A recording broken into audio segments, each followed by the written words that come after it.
Looking for a great place to find a wide selection of clothes, rockabilly, steampunk, corsets, goth, and all the accessories to go with it?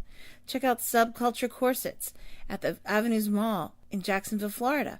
Or check out their website at subculturecorsets.com.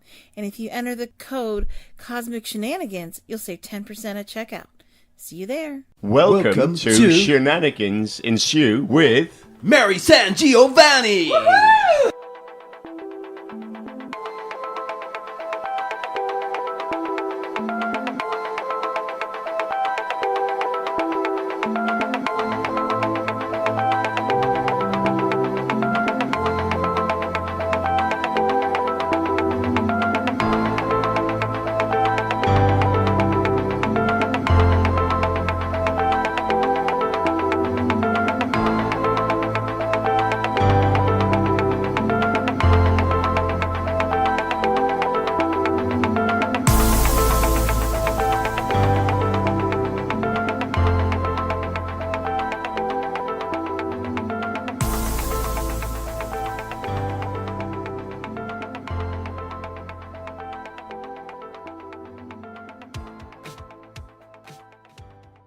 Hi folks, welcome to the very first episode of Cosmic Shenanigans. I'm Mary SanGiovanni, and I'm very excited to be talking with you about cosmic horror in all its glorious forms.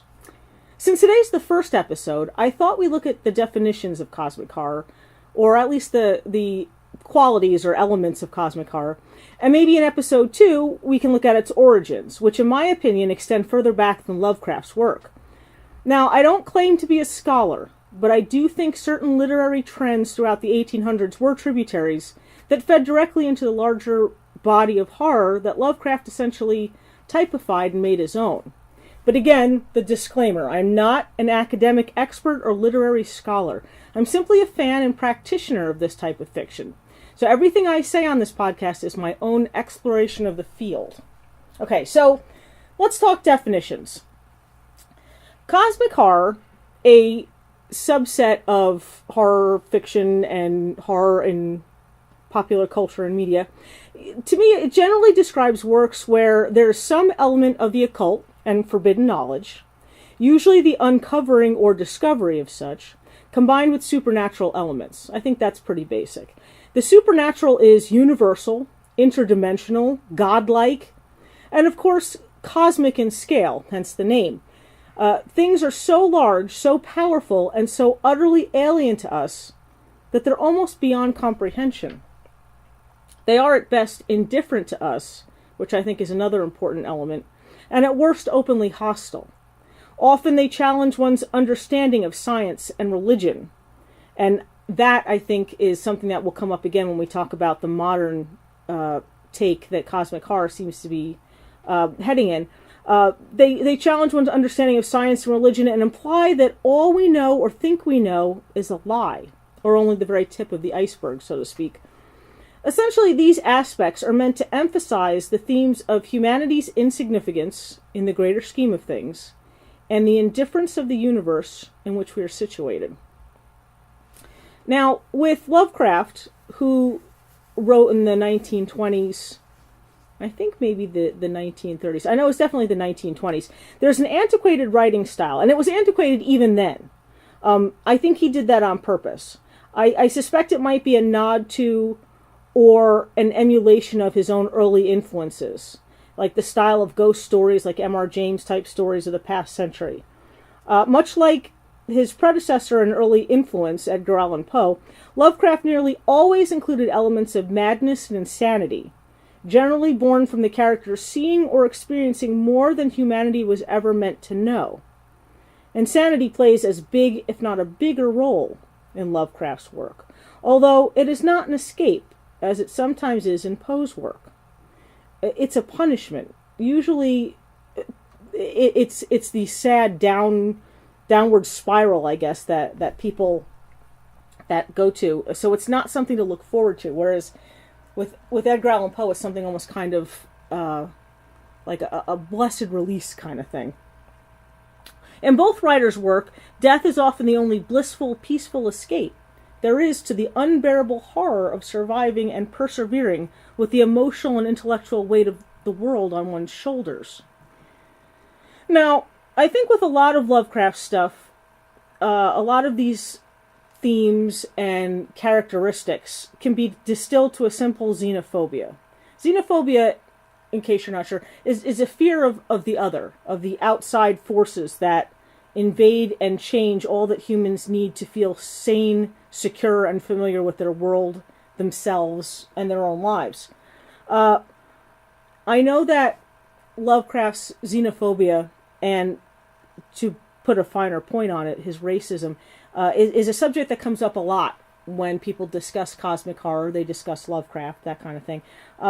We'll discuss that at another time, okay? That his own personal beliefs on the subject, and also how modern practitioners of cosmic horror are changing that particular element without losing that fear of the other, or that fear of an outside force. I will say, though, that I feel that they're an unfortunate but necessary component in the development of his style and mythos. Suffice it to say that fear of anyone not like the straight and often somewhat asexual white male protagonist can be the basis for a number of grotesque and terrifying horrors of the mind and body. I think this is meant to reinforce the theme of alienation or isolation. Not only are we insignificant, but we're alone in our horrific insignificance. Right? One of the things I did pull up is a quote that I think that we can talk about from Supernatural Horror in Literature. All right? Lovecraft wrote this essay about his field. And he describes the literary goal of supernatural horror or weird fiction.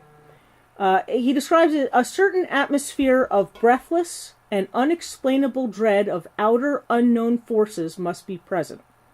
There must be a hint, expressed with a seriousness and portentousness becoming its subject, of that most terrible conception of the human brain, a malign and particular suspension or defeat of those fixed laws of nature, which are our only safeguard against the assaults of chaos and the demons of unplumbed space. So if we look at that for a little bit, a certain atmosphere of breathless and unexplainable dread of outer unknown forces, right? That's that sort of xenophobia, that idea of things, not just things coming from not just that they exist, not just that they're coming from the outside, but that they're somehow going to invade our sense of security and change everything that we know. Okay? Usually when he says expressed with a seriousness and portentousness becoming its subject, usually I think that speaks to this kind of idea that there's not a lot of comedy. I mean, if you really read Edgar Allan Poe's stuff, there is a sort of thread of comedy in how he narrates things, or how his exposition runs. Lovecraft's not really the funny guy. I mean, not so much in his fiction. There is a sort of serious approach to this as a life-changing and ultimately horrific, horrific in its portentousness. The way that he approaches what he's writing.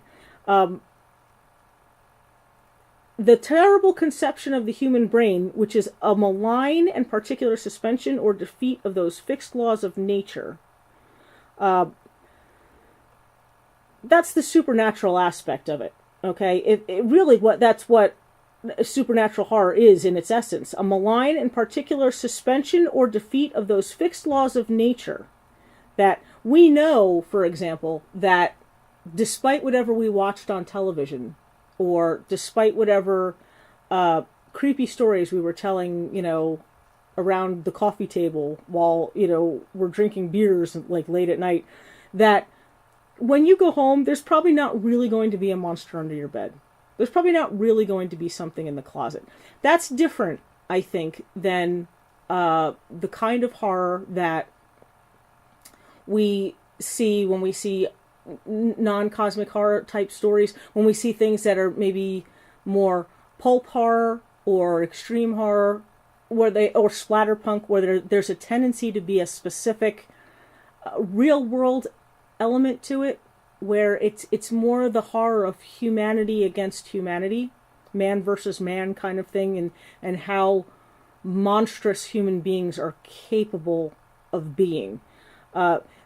This is more, I think, in Lovecraft's view, the idea that all of the things that make us aware that we are in the real world are somehow suspended. And that, I think, to me personally, the trick of an effective supernatural horror story, particularly a cosmic horror story, which isn't just dealing with a monster that could be the result of, biological engineering or some scientific aspect or some outgrowth of, human civilization. Well, oftentimes we're looking at monsters and gods, for lack of a better way of saying it, which are so much bigger in scope and so much more fantastic in scope. To me, the successful cosmic horror story makes these things somehow as realistically believable as the mugger on the street. And that, I think, is also one of the great challenges of this kind of writing. There is a sort of cult following to cosmic horror.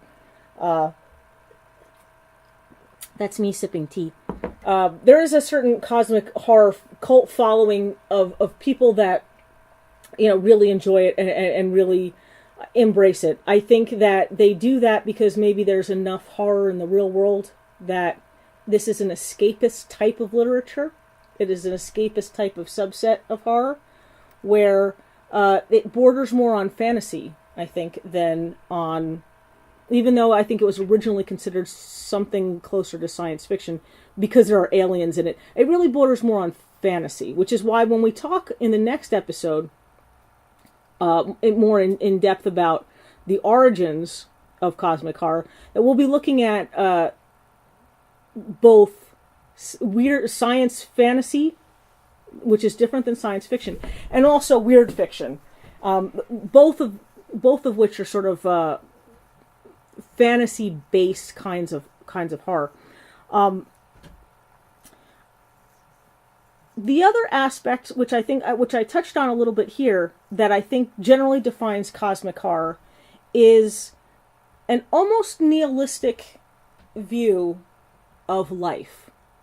And this is not often specifically stated in cosmic horror definitions or in people who discuss cosmic horror, but bear with me here. If nihilism or nihilism, I'm never sure if I'm pronouncing that right, if what that philosophy is the idea that nothing that we do matters, because in the end, there is really no greater purpose for us. There is no ultimate, higher reason to be, okay? I think a lot of times it borders on atheism, that there's no God, and if there's no God and there's no devil, then there's no real sense of good and evil. Everything is really just a faction of human nature, one way or the other, and nothing in the grand scheme of things is going to matter. There are no real heroes because there are no real villains. And inherently, heroes and villains have some greater purpose, bigger than themselves. I think that this type of philosophy is rampant in cosmic horror, both in traditional cosmic horror, right, all the way to Lovecraft, and a lot in modern cosmic horror. This idea that, and I say this with a caveat that I'll come back to, I say that this exists in cosmic horror because instead of life being pointless because there's nothing out there, this cosmic horror more implies that life is pointless because there is something out there, but that something is so much bigger and more powerful and more significant that we don't really matter, that we're really no more than playthings or ants. Things that can be swept aside, and it's not going to change one aspect of the universe swirling into infinity at all. Now, I say that as a practitioner of cosmic horror, this completely goes against my philosophy about life. And I'm okay with that. I'm okay with that. It occurred to me, actually, when I was preparing notes for this episode, that I find it kind of amusing that as somebody who considers herself pretty much an optimist, almost like a sunshine optimist, like, the world is an okay place and people are basically good, to have adopted this type of writing, and maybe that says something darker about my personality, or maybe it says something about my true fears that I'm wrong, that maybe the world is not a good place, an inherently good place with some bad people and bad things happening in it, that maybe nature really isn't different. I do think that there is something bigger and better out there. I don't know if it's necessarily elder god type bigger and better, but I do think that there's more of us, that we are significant in a way, that there is more to us than just what we are when we're here. And I think that perhaps maybe when I first started writing, there was a lot more of that aspect to it. Maybe to the point where it wasn't necessarily considered cosmic horror, although I do think, personally, I tend to touch on other things that make it cosmic horror, was this idea that we can be bigger, we can be better, we can be more than what we have been and what we would be if not for this cataclysmic event happening. I do think one of the, and when I said I was going to come back to this caveat, I do think that there's a direction of cosmic horror that is very much like, if you look at True Detectives, okay, that is very much a nihilistic overview of life and of the world. I mean, one of the main characters, Russ Cole, I mean, he pretty much embodies that philosophy that nothing really matters. That mostly we keep going because we're biologically programmed to keep going, and that there is no other drive, there's no other purpose to exist other than that as animals we're programmed not to want to die. I do think, though, that in some of the cosmic horror that I've read recently, or some of the things that I would consider cosmic horror, in future episodes, we are going to talk about how sometimes certain literature or movies or even video games, I think, have elements of cosmic horror, or could be classified as cosmic horror, that veer from the elements that I've described. One of those primarily is this idea that nothing matters. I think that there's an approach to cosmic horror now, and I know that I do this sometimes, and I know other people do it as well. This approach to cosmic horror that says that the world is trying to tell us that we mean nothing. The world is trying to tell us that we are ultimately insignificant compared to these greater things. That even something as vast as the universe is only one small piece in a giant puzzle of many universes. I mean, if nothing so far has made you feel small, then how about the idea that our universe is only one tiny bubble in an entire bubble wrap of universes? I think that this kind of modern cosmic horror tends to say that, no, that's not true. We do matter. Our piece in this great puzzle, our part to play may be small, but it is significant. It does matter, even if the only reason it matters is because we are protecting somebody that we love more than ourselves. If we're protecting an idea that we love that is bigger than us. In some cases, it could be the idea that based on our worldview, based on our framework, humanity is significant because it's all we know, or it's what we know more than we know anything else. And that our place in the history of this great multiverse, our contribution to it, is worth fighting for, is worth holding on to. When, even in the face of these things that would seek to destroy us, there's still a reason that we exist, and that's important. I know that a lot of cosmic horror, too, tends to, as I mentioned before, question science and religion. My understanding of Lovecraft's personal view was that he was very much against religion. And I may not be wording that right, that he didn't have a particularly favorable view about organized religion, at any rate. But I do think it is important to note that cosmic horror now does look at science and religion, but in a different way than maybe in his time. In his time, we were looking at mass production of automobiles, okay, motor cars that were actually, the public was actually using. We were looking at early advancements maybe in medicine. We were looking at, in almost all cases, as much as the characters, the protagonists of Lovecraft's work were into the esoteric and the occult, they were almost as much involved in science and medicine. If you look at something like the Reanimator, you've got something where, medicine and science play an important and integral role. And I think that it's important to recognize that modern cosmic horror does the same thing. It does look at science and religion, but it's looking at maybe the science of technology now. It's looking at something like CERN, which, again, my knowledge of science is woefully and embarrassingly limited.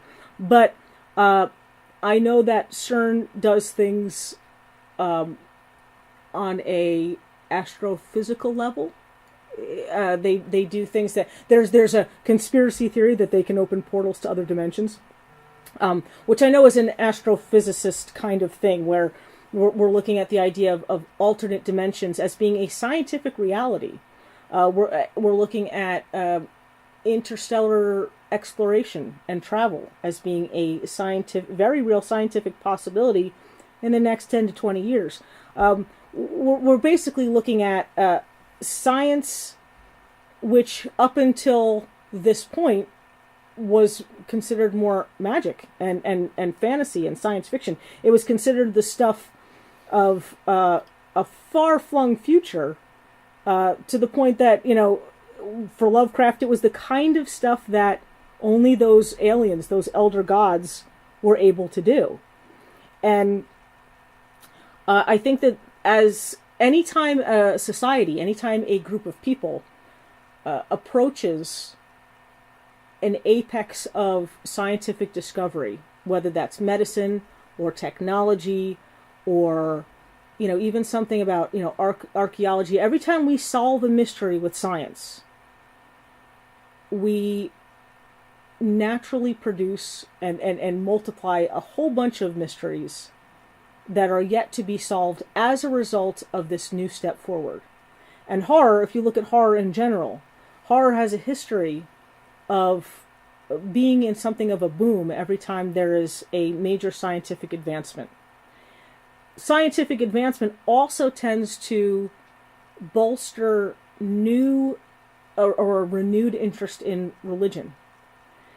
And if we look at that today, there are a number of things we can attribute to people's renewed interest in religions of all types, not just Judeo-Christian religion or Muslim religion, but a lot of pagan religions as well, is this idea that once science has conquered a mountain, we tend to look for something more than just the physical. We tend to look for a reason to keep going. And often when we have discovered something in a very physical, very scientific way, we look for something spiritual to hold on to as a mystery, as some greater thing. Every time that science says this is purely a function of biology, then we look for a reason that, or a way to prove that we have a soul. Things like that. And cosmic horror, I think, is no different. I think that the type of science and the type of religion may be changing, but cosmic horror is looking at our place with those elements in our lives, our place in the world, and how we can justify them, and the constant change that those things are going through, both of those elements, as we develop further as a civilization. So while a lot of cosmic horror, I mean, if you want to break it down into the most basic definition, a lot of definitions come back to saying that, humanity is insignificant and the universe that created it is indifferent to us. And I think that cosmic horror in the future is going to look at whether or not that is still true, if it's more true or less true than it used to be. Now, I know we talked a lot about the definitions of things. What I'd like to talk about next week, because I'm getting pretty close to, not just the end of my notes, but probably the end of the time segment that I've allotted for this particular episode. Next time, I'd like to talk about, different types of fiction that I feel help develop cosmic horror, and I think it might surprise you in some of the directions that it's come from. If we talk about weird fiction and science fantasy, both of those are an outgrowth of Romanticism. And I'd like to talk about how Romanticism at its very most fundamental, and weird fiction and science fantasy as two branches of that tree, basically led to cosmic horror. So if there are any specific writers, because I have an extensive list, particularly under weird fiction, I have an extensive list of writers that have contributed in this regard, going all the way back to early or mid 1800s. But if there are any specific writers that you want me to talk about in upcoming episodes, let me know. Go to the Facebook or tweet to me. My Twitter for Cosmic Horror is at Cosmic Horror Pod.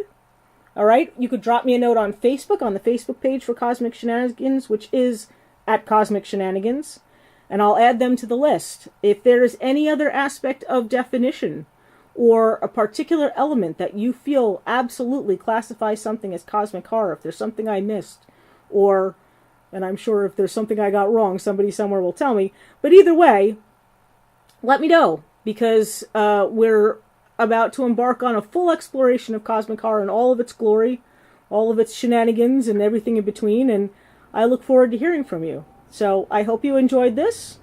I just want to let you know Cosmic Shenanigans is brought to you by the Project Entertainment Network. Please check out their Patreon page, which I don't have in front of me, but which is fairly accessible if you go to the Project Entertainment Network website. If you would like to advertise on Cosmic Shenanigans, then send an email to armandrosamilia@gmail.com. I believe his email address is also accessible from the website. If not, contact me and let me know, and I will put you in touch with the right people. Okay? I hope you enjoyed this. Thanks for listening, and I will talk to you next week. Bye. Three Guys with Beards. The usual gang of idiots. That's me, Christopher Golden. New York Times best-selling authors. My name is Jim Moore. Interviews with pop culture stars and creators. I'm Jonathan Mayberry. And they don't talk about politics. Course of human events. Jesus, let's not talk about the course of human events today. I said they don't talk about politics. I suspect we may bend our rule about no politics on the Beards and talk about politics on the Beards. Didn't you say they don't talk about politics? If somebody else says something, we should... Thank you. Can anyone hear me? Am I all alone here? Three Guys with Beards. Tuesdays, exclusively on Project Entertainment Network.